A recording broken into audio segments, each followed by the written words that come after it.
Rastafari wasn't a religion first. It was a black ruler's name that crossed the ocean and became a revolution.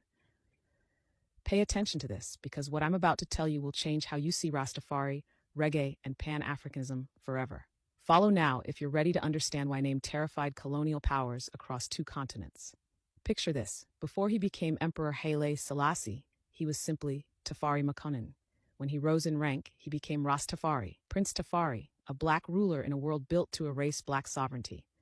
You were taught Rastafari was always a spiritual movement about dreadlocks, ganja, and music.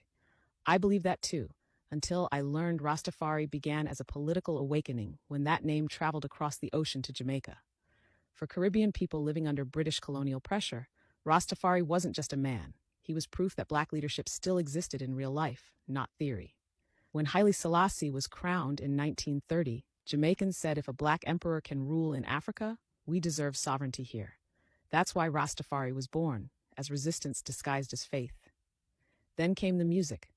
Reggae wasn't created for entertainment. It carried Rastafari philosophy, African memory, and rebellion disguised as rhythm. Governments across the Caribbean and Africa feared it because it reminded colonized people who they were connected to, where their power came from, and what they could reclaim.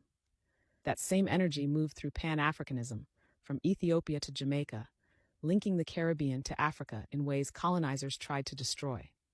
Today, when Caribbean and African leaders talk about renewing Pan-Africanism, they're continuing a conversation that started with a name, a crown, and a drumbeat. Why do you think they never teach that Rastafari started as politics before it became spiritual? Do you believe reggae would exist without Haile Selassie proving black sovereignty was real? Have you ever realized Africa and the Caribbean have been speaking to each other this whole time? Comment your flag, follow, because they counted on you never connecting these dots. And share this if you hear Africa speaking through the Caribbean.